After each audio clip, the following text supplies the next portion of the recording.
হ্যাঁ রাসেল ভাই। জি ভাই। হ্যাঁ কি করতেছেন? ভাই এই যে আমাদের নতুন প্যানেল আসছে, তো নতুন প্রজেক্টের জন্য প্যানেল আসছে। আচ্ছা আচ্ছা। তো এই প্যানেলের সবকিছু একটু চেক দিতেছি, সব কি কি মাল আছে বা কোনো কমতি আছে কিনা, এবং এখন কানেকশন করা লাগবে, তো কন্ট্রোল কানেকশন, ভোল্টেজ কন্ট্রোল কানেকশনের যে একবারে নতুন আসছে এটা না? প্যানেল একদম রেডিমেড প্যানেল। এইটা কি ভাই? এটা আমাদের ট্রান্সফরমার, এই যে 440 ঢুকছে, আচ্ছা। 220 বেরোইছে। এখান থেকে পুরো ম্যাগনেটিক কন্ট্যাক্ট বা রিলে, পিএলসি, যেখানে কন্ট্রোল পাওয়ার যেটা লাগবে 220 ভোল্ট ব্যবহার করা হয়েছে। এইগুলা কি ভাই? এগুলা এটা হচ্ছে একটা পিএলসি প্যানেল। এই প্যানেলের এই সাইডটা হচ্ছে পিএলসি প্যানেলের জন্য, এটা সিপিইউ। এখানে আচ্ছা, ওই যে সিগন্যালের জন্য এগুলা ইউজ করছেন না? এগুলো প্রত্যেকটা মোটরের, এগুলা সব অটোমেটিক, ম্যানুয়াল দুইভাবেই চলবে। আচ্ছা, আচ্ছা।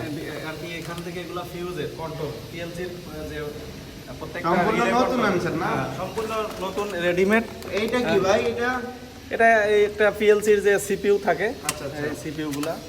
তো এগুলো এখনো আমরা কানেকশন দেই নাই। আমাদের পরবর্তী ভিডিওগুলোতে আমরা এই বিষয়ে সমস্ত খুঁটিনাটি আপনাদের ভিডিওতে দেওয়ার চেষ্টা করব। আচ্ছা। আপাতত আমরা এগুলোর কানেকশন চলতেছে। তো সবাই আমাদের পেজের সাথেই থাকবেন, একটু ভালোবাসা দিবেন। আসসালামু আলাইকুম।